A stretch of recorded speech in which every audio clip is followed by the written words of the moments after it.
back to my channel. Today we are going to be reading The Murder of Alan Berg. But before we get started, I just want to make a few announcements and talk for a second. First off, I just want to say I have a giveaway on the first, as usual. The link to my Twitter is down below. I'll make sure to retweet the tweet when it goes live. But yeah, I'm gonna be sponsoring another one because I like to give other people chances to grow with me. And also I got a video that I'm planning on releasing in the next week or so. It's gonna be a food review. There's that. And sorry for not uploading that much. I had camp for a week. I was supposed to upload a video. That video got lost. I only noticed that it didn't upload when I got back from camp. And then also I got caught up in stuff and yep, all that. So yeah, let's just jump on into it.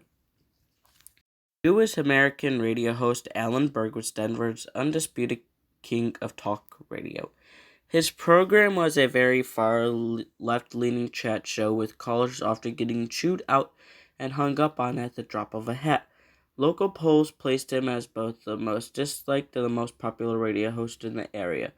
By the mid-1970s, he became an extremely polarizing media personality with a wide audience of people tuning in just to hear his latest over-the-top blow-up. Fast forward to the 80s, Berg begins to settle down as he gets into his later 40s. After years of switching from radio station to radio station, he finally found his permanent home at Denver's KOA, a very popular and influential station in the area. At this point, Berg finally felt like his life was in a good place. After years of battling with health issues, alcoholism, and a divorce, things were finally starting to look up. He even mellowed out his interview style, reserving his trademark freakouts for only the truly hostile callers, which would at times include right-wing extremists and anti-Semites. On the evening of June 18th, 1984, Alan and his ex-wife Judith went out for a nice dinner. They were said to be reconciling their relationship. At the end of the night, Berg dropped her off at her car and then returned to his home at around 9:30 p.m. As he stepped out of his Volkswagen Beetle, an unfamiliar car approached. Before he knew it, Berg was shot 13 times, leaving him dead in his driveway. Against the backdrop of heavy FBI investigation on Aryan groups at the time, the scene looked oddly familiar. It was as if it had been ripped from the pages of the Bible of the racist right. The Notorious Tuner Diaries by William Luther Pierce.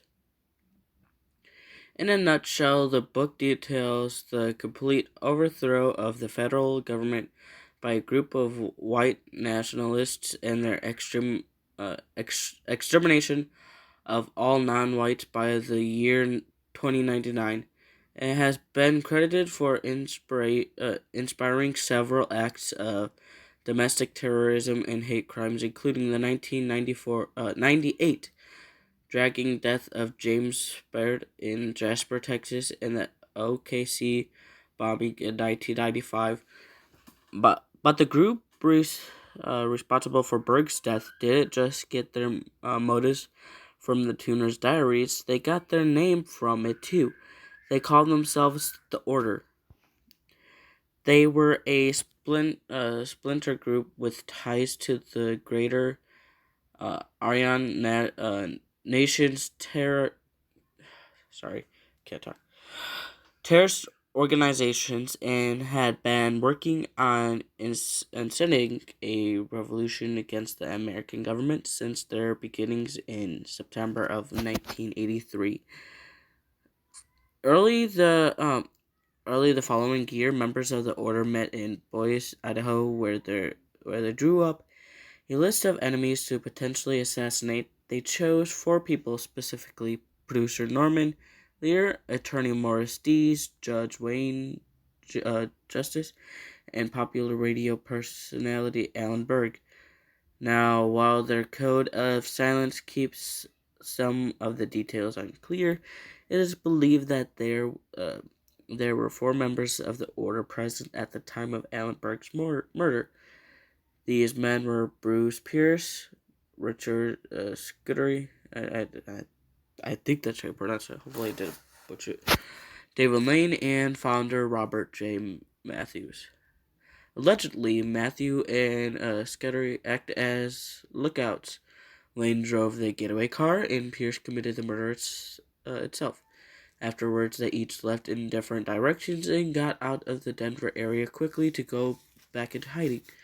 But the story received a lot of coverage in the news.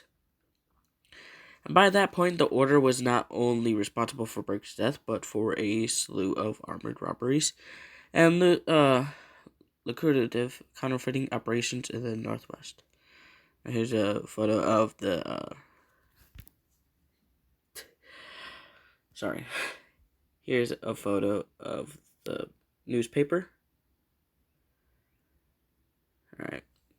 As the FBI began zeroing in on the members of the order, one of the 4 men who were allegedly present for the murder died in a fiery standoff with the police, which that person was Robert Matthews. The remaining 3 were all eventually apprehended within about 2 years of the murder, as the FBI's crackdown on Aryan terrorists yielding over a dozen. For some reason, these stories keep having blanks somewhere.